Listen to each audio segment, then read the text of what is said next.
I was quite harsh towards my colleagues. Yeah, you called it garbage. Well, I said the whole garbage in and around this was distracting us from the main threat, which is highly toxic leader of the opposition and Pierre Poilievre. I stand by that. I can call any person. No, but you called their concerns garbage.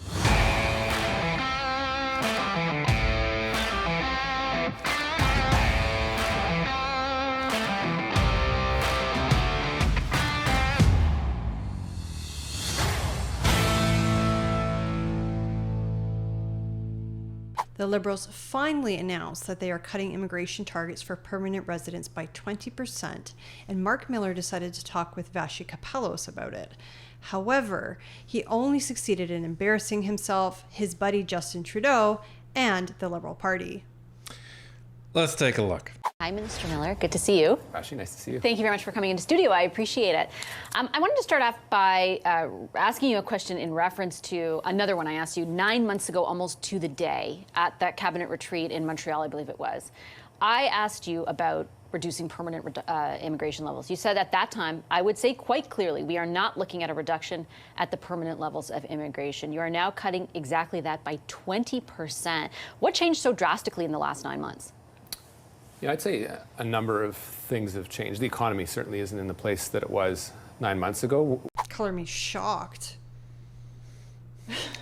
What does that even mean? Because 9 months ago they were saying the economy was doing amazing, and they're still saying the economy is doing amazing, despite the fact in both time periods the economy has not been doing amazing. That's a good point. Why are they continuing to tell Canadians how amazing our economy is doing if it's not, if they have to adjust to immigration? Like, yeah, that doesn't make sense.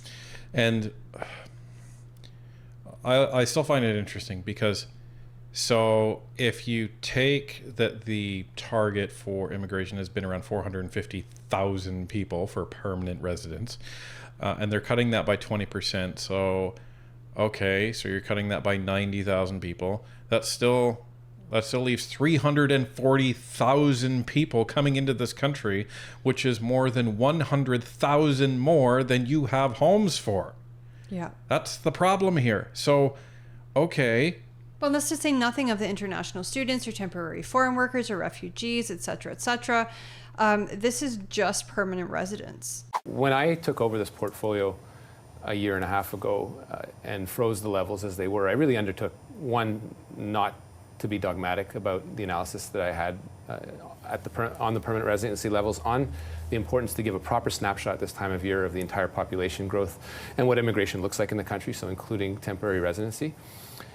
I think it became clear to me over the last few months as we finalized the levels plan, this is something that takes some time, that there was a need for a reduction not only in the temporary resident space, but also in the permanent residency space, so we could give to Canadians a plan that is reasonable, that shows to Canadians that we can do measured, controlled, managed population growth and immigration in this country, and that we did have to take stock and responsibility for the volume growth that we've seen in the last few years. Not to criticize it, because it's been indispensable for keeping us out of a recession, for making the labor market younger, but it's come with some challenges, and those challenges have become more acute.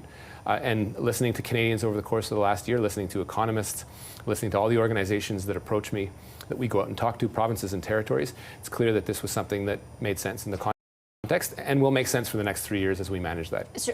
For making the labor market younger, last I heard, young people aged 15, I think it was to 24, don't quote me on the upper number, but definitely 15 plus, are in double digits unemployment because they can't find after school jobs. Yeah, I believe it was up to something like 12%. Yeah. And I love the fact that he says, okay, so, we have to take responsibility for, the previous targets that we set. Not to criticize it, because everything that we were doing was right, but we're changing it because what we're still doing is right. So, and the other thing that he said is, well, I said a year ago that we weren't going to touch permanent residents, but really in the last 2 months, we've done some analysis. Okay, so look, I'm going to take him at his word, folks. So if you even thought about voting Liberal, which you may not if you're watching this channel, but if you thought about voting Liberal, you take Mark Miller at his word. All right, so 9 years, And the Trudeau government has seen housing costs skyrocket steadily. They've seen mortgage costs skyrocket steadily, and they've seen rent costs skyrocket steadily, and they've seen the number of people outpace the number of homes being built in this country at a very rapid rate. Only in the last 2 months have they, sat down and said, maybe we should do something about that, despite the fact that back in 2018, 2019, we were warned. We were warned that housing is going to be a problem. And then, in order to try and get elected for the 2021 initiative, you essentially took the Century Initiative platform, which said we need to increase our immigration targets by a factor of like 2 or 3. Yeah, we need 100 million people in this country by the end of 2100 for goodness knows what reason. They just picked an arbitrary number, I guess. And if you haven't seen our video on the Century Initiative, please go watch it. It is one of the most important videos that we've done, and it really sheds a light on why immigration has skyrocketed and why they are now being forced to actually cut it. But they haven't cut it enough, and that's the problem. And we'll make sure that we link the Century Initiative at the end of this video. So there was a lot of like double talk and word salad going on down there. So to distill it all back, they are getting absolutely smashed in the polls, and they have to actually risk ticking off their immigrant voters, because if they don't, they are just going to get obliterated even more so than they already will in the next election if they don't cut immigration, because both Jagmeet Singh and Pierre Poilievre and obviously Yves Blanchette, they're all blasting the Liberals because of how many people they are letting in the country. And it's not the type of people, it's not even the amount of people, it's the amount of people, and we do not have any resources to support them, and it's crushing every social system that we have. Well, and this whole narrative of if you're against immigration, actually, let me back up. If you're against mass immigration, then you must be racist. That narrative's not working anymore. Immigration is concerning a large number of Canadians because it really is affecting our way of life. It's affecting how much we pay for homes. It's affecting like the ability for Canadians to be able to see a family health practitioner. There's many facets of our lives that it is affecting. And most Canadians, if you talk to them, I think they'll say that they're not anti-immigration, but they are against too much immigration, which is what happens when you employ mass immigration. Well, and they've done polls over the last 100 years of the Canadian population, and what they found is this is basically the first time in the last 100 years that Canadians have been, I would say, anti-immigration. Why?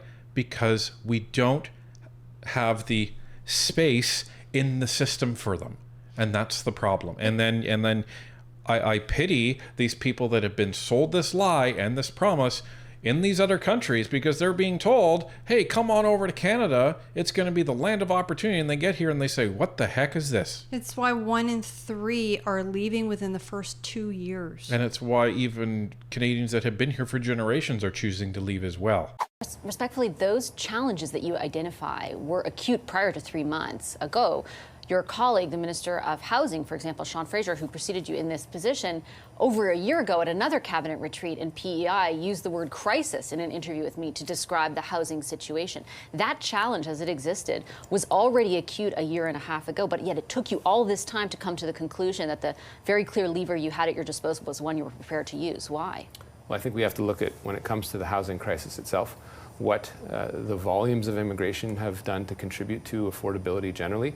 I think that's an important pedagogical, intellectual exercise that has real repercussions on people's lives and on people that come here. I think with the current numbers and the growth that we've seen, that we've acknowledged, we probably should have gotten right with a better mix, is something that is important to acknowledge, but also make the proper adjustment to make sure that we are acknowledging the importance that a housing crisis that is 30 years old is something where we do have a number of levers, and immigration is one of them. So this is only one tool in the toolkit that we are making important changes to.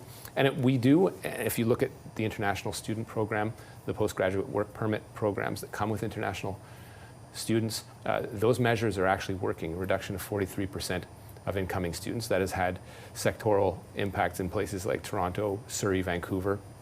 But that shouldn't be the end of the discussion. Canadians want a managed immigration system, and that includes the significant decisions that we took today that bring us back to something like the plan that we had in 2020 with respect to permanent residence, but also fold in a better snapshot of what immigration looks like in the country. All right. So in his previous answer, he says, well, you know, we really didn't know until 2 months ago. And then when he's called out on his garbage answer, he says, well, housing's been a problem for 30 years. Okay. So if it's been a problem for 30 years, why in 2021 did you say, hey guys, housing's been a problem for 30 years, but you know what? Let's just blast up our immigration targets by a factor of 3 and bring in over 1 million people every year. That'll solve the housing crisis. Well, and why did Trudeau say about a year ago that, you know, I'll be frank, housing is not a primary federal responsibility? Right. Well, guess what? It became a primary federal responsibility when you are actually the primary reason as to why the housing crisis is what it is. Well, and furthermore, if housing has been a problem for the past 3 decades, you guys have had 9 years to fix it. Why haven't you done anything? Yeah, you've made been it in worse. government. You've been in government a third of that time. Right. So Like, these are just paper thin excuses. You know, I smell an election coming because to me it seems like the Liberals are going, oh, the voters don't like our policies. Well, let's dial them back a little bit, get reelected, and then we'll do whatever we want again. Well, and he's already planned and announced that he was going to do that with the carbon tax carve out that is for essentially Atlantic Canada. They can lie and say, well, you know, this is for all Canadians. The vast majority of people that are using oil in their home heating are out in Atlantic Canada. It's like 3/4 of people. So let's just get that out of the way right there. And he had said, okay, you know, we're gonna hold that back until, what was it, 2026 or something like that. So it's like, you know, your prize of actually electing a Liberal government in the next election is you get carbon tax back on your home heating oil. Right? It's ridiculous. I really do feel like there's an election coming because why else would the Liberals be dialing back these policies? Well, and look, they can't do anything in government because it's frozen. So the only things that can actually happen are those that are in the Senate right now. And the Senate, let's be honest, it's a bit of a gong show. They can't even decide on what they're actually going to be discussing. So there's that. And all they have is things that they can do without actually implementing legislation. Like an order in council? Yeah. So they're just like pulling some levers however they can to say, see, we're making things better, everybody. And then they're pointing to the inflation drop, inflation and interest rates dropping like a stone too fast, by the way. And he's saying, well, we avoided a recession. Did we though? Did we? You are now under the target range of the Bank of Canada. And if that keeps going down, guess what that's called? Recession. That's called a recession. I'm still confused though, and I don't really understand, you know, I don't understand, like it's an intellectual exercise, but one that has had very real world consequences for people, not only who are native to this country, but those immigrants that you're referencing as well, right? Who want a place to stay, who want to be able to access healthcare and education. And I take your point that you're making those adjustments and you want a responsible system, but like, where were you the last number of years? Where indeed? Well, this is the thing. What they were doing is they were waiting for Pierre to actually blink first on immigration.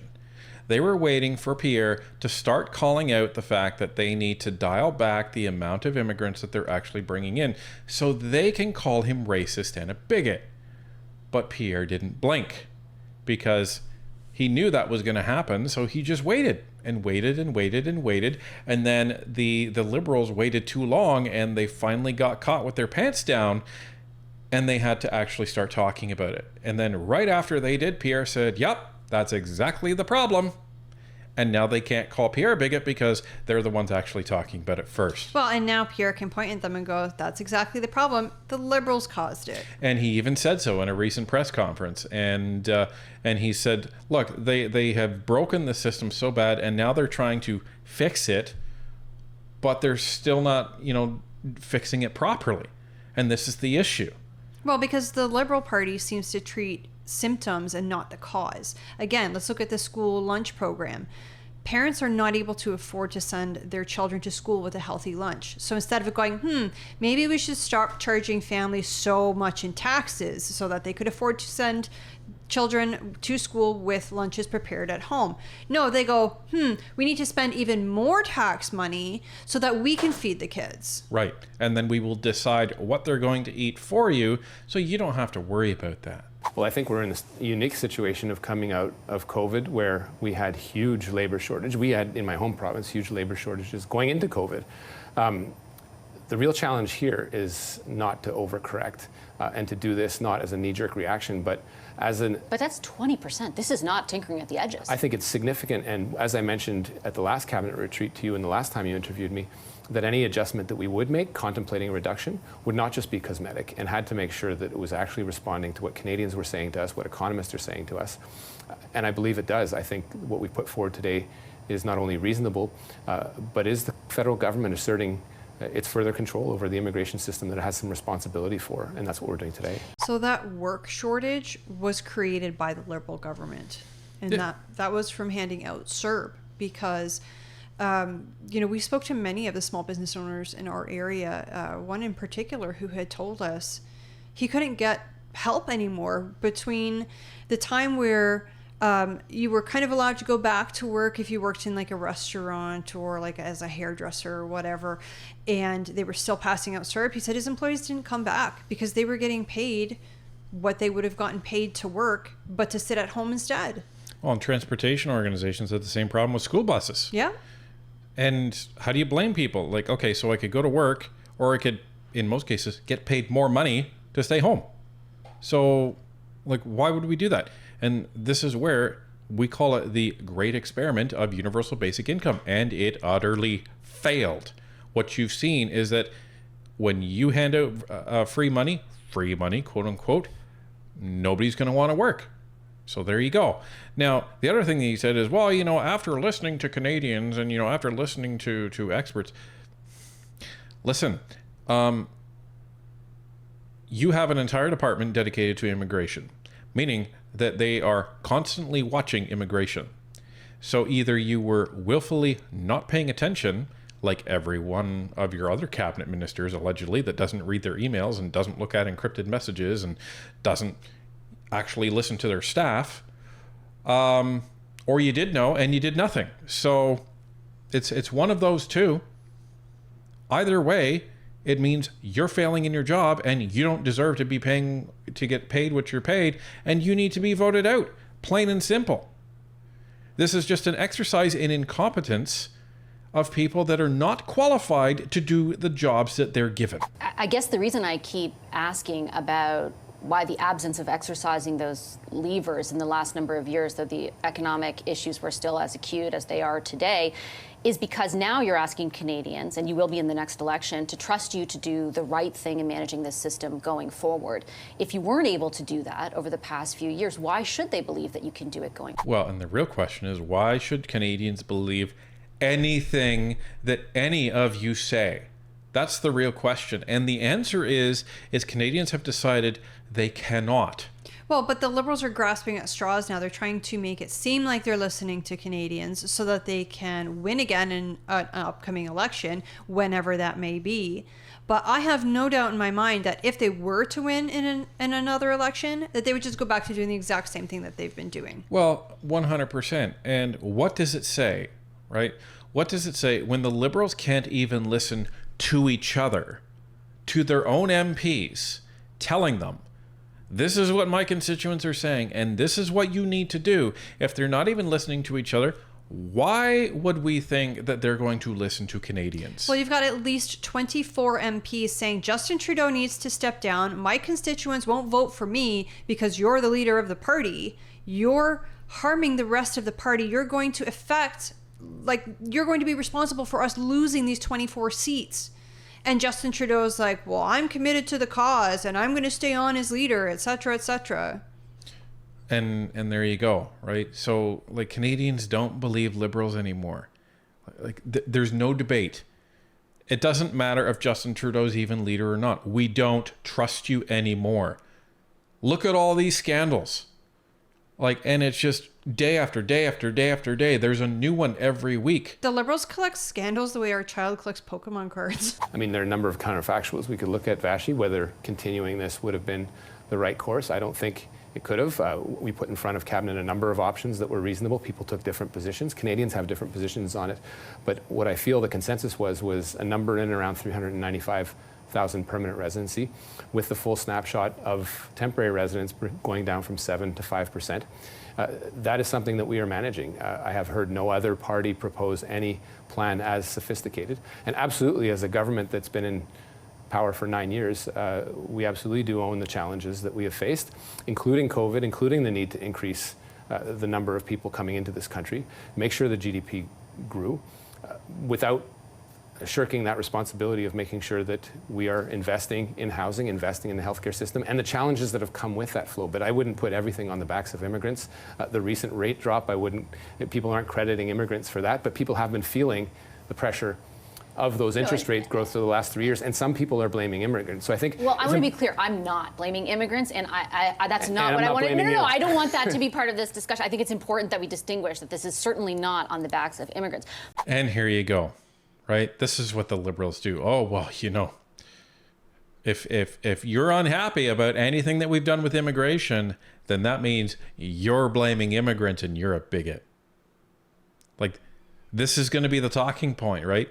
Oh, of course it is. It's not going to be how the Liberals screwed up and how all our services are worse off for their screw up, but it's going to be the fault of the Canadians who are upset about the Liberal screw up. And this is a preview of the talking points that are going to be coming in the next election. Watch. But you yourself today tied the decisions that you're making on this policy to a forecast of 670,000 fewer homes that will need to be built by the end of 2027. After many interviews that we've had in which you said that link between housing and immigration was not black and white, was more nebulous, now you're saying there is a direct link. Look, that isn't the number of houses that we need to build to close the housing gap. Those are the ones that we believe are associated to the volume increases. That's a lot. What I've said, and what I'll continue to say, is that there's no denying the impact that volume has on the potential need to build in housing, but this is something that has been cresting for 30 years. Successive federal governments disengaging themselves of the obligation and the importance of investing in housing. It's not all your fault, I get it, but this crisis has been there for 2 years now. Right. In housing especially. I mean, at the same time, housing has been essentially, when it comes to mortgages, free on people's interest rates. Now everyone is feeling it. Okay. Housing has essentially been free on people's interest rates. No. So this is what I take from that. I take it from that Miller has basically been like, listen, Canadians have had a free ride in interest rates for a couple of years. And yeah, that's ticked up, but you've had a free ride on housing. Well, the thing is, before the Liberals got in and screwed everything up, our interest rates for homes, for mortgages, were low, right? Then lower, I should say, than they had historically been. Now they are more in line with where they were, I would say, pre-Harper, if I'm not misremembering. They're obviously not as bad as when the first Trudeau was in, because I hear they were around 20% back then.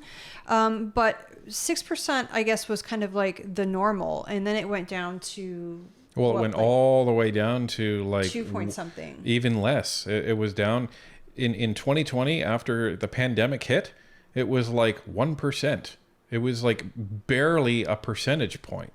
So his argument could be framed as, well, those interest rates, the ones that we experienced under Harper, as well as under the first half of the Liberals, when they were like 2%, let's say 2.5. Those were low, and now they're back up to normal. Okay, fine, if that's your argument. But I think the reality for many Canadians, especially young Canadians like us, is that when you got into the housing market, that 2.5 or whatever it happened to be was the normal.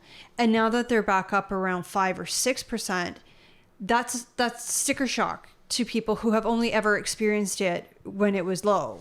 But this is the problem, right? Because the Liberals, especially Justin Trudeau, giving his, drama teacher level financial advice, was telling everybody, go out and spend on credit, everybody. Interest rates are at historic lows. Interest rates are at historic lows, Glenn. Go ahead, buy whatever the heck you want.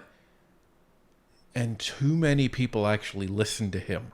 Well, Too many people went and bought these, at the time, $800, $900, and $1 million homes, and they got variable rates, or even if they got fixed rates, now those mortgages are coming due.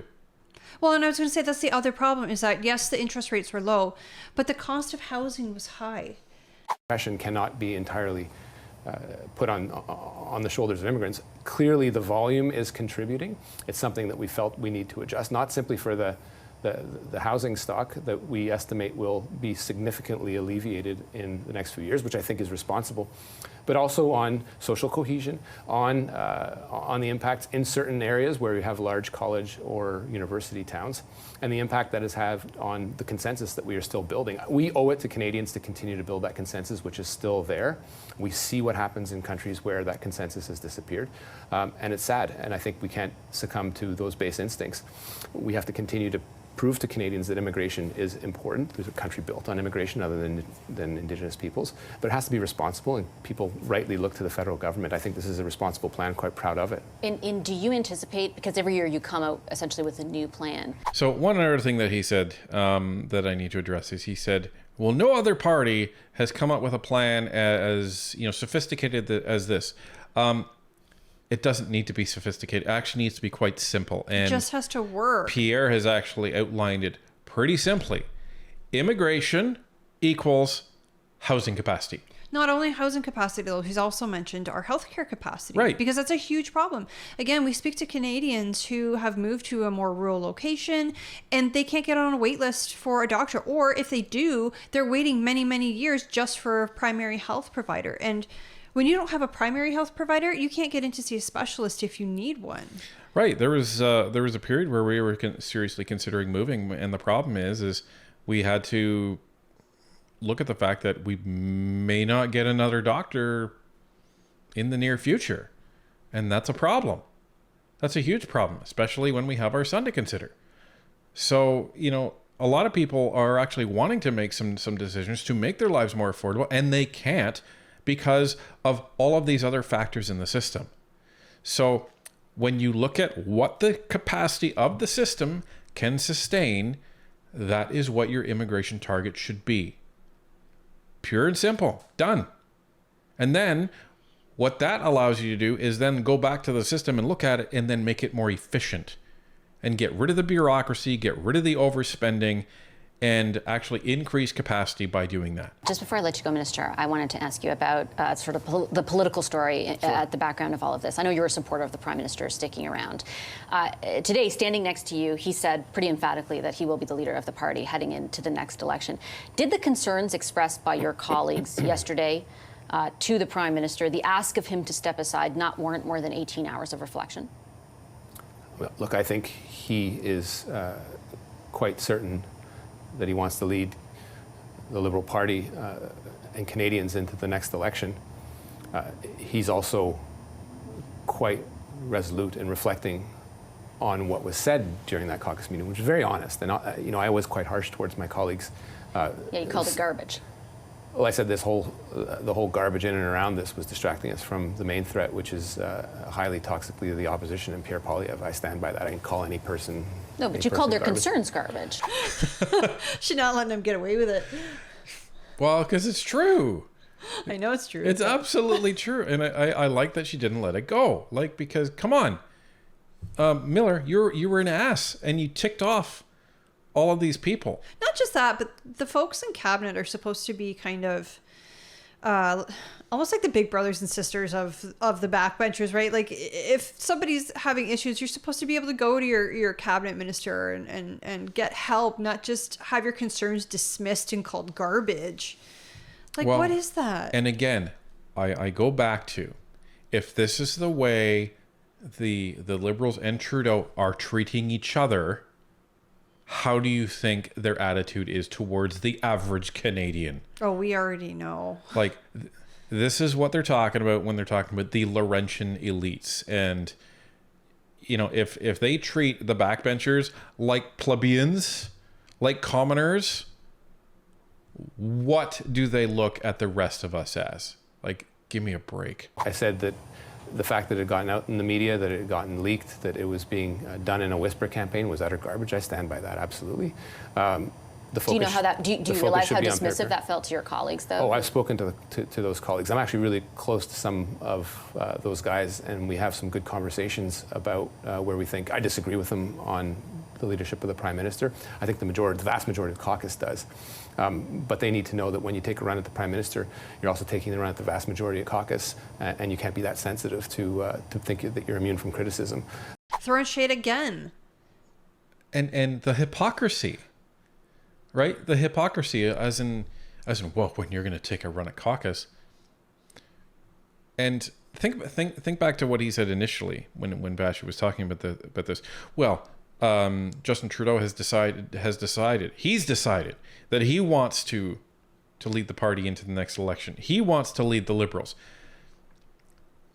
What does the party want? Well, and what that's does it. the country want? I mean, you have people on your doors, or on their doorsteps, I should say, when you're door knocking, saying, I would vote for you, Mark, but you know what? I just don't like that Justin Trudeau guy. I'm going to vote for Pierre Poilievre instead. Now, don't get me wrong. This is a gift.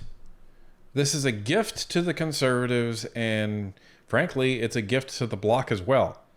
That Justin Trudeau is adamant to stay on. Like, hooray, because everyone sees that Trudeau has made the Liberal Party, not the Liberal Party, it's the party of Justin Trudeau. Because it's what he decides, what he wants to do, that's what the party's going to do. He doesn't give a crap what the people in the party say. He doesn't give a crap what the country says. I mean, look, he's still pushing this carbon tax. They're going to raise it again, I believe, this spring, if they don't fall before that. But they're going to raise it again. And Canadians are screaming, we can't afford this. Look at the numbers. We're heading towards a recession. You could argue that we're in one already. And they're still raising this carbon tax because that's what Justin Trudeau wants to do. At the same time, we came out of that meeting, I would say, unified in the goal in defeating Pierre Poilievre. The Prime Minister still has a lot to reflect on the substance that was shared with him over that 3-hour period, including from people who support him and had some criticisms. And I think him taking it, him sitting there, having the honest conversations actually makes the party stronger. There's no party that is immune from those criticisms internally. It's just unfortunate, and I think it's a huge distraction when it takes the eyes off a highly destructive leader in the opposition in Pierre Poilievre. A highly destructive leader. Oh, and this is the thing, right? So remember how everyone said after the Trump attempt at that rally, they said, well, you know, we all have to dial back the rhetoric. And not even, a month or two later, the Liberals are back to, he's an existential threat to Canada. Because, like I say, I think there is an election coming. Like, you can just smell the fear in these guys. Well, and they're just desperate to demonize Pierre Poilievre however they can. And you're starting to see this from the analysts, the talking heads that are on these political shows as well. Oh, yeah, there was another one that we were watching. I don't know if we'll have time to get to it, but the Liberal analyst was just so anti-Poilievre. And it was worse than they usually are. Like, the rhetoric was just so strong. That's why I think that there's an election on the horizon. Well, you got to wonder, how long can Justin Trudeau let Parliament stay gridlocked, not get anything done, and not really be able to do anything aside from, like, tweaking, these existing policies that don't require legislation in order to prove to Canadians that he's actually doing something. And meanwhile, He still has a bunch of ticked off people in his caucus. He thinks this is solved and it's running away, but I have a feeling that this is just getting going, and you're going to hear a lot more from this rebel caucus as time goes on.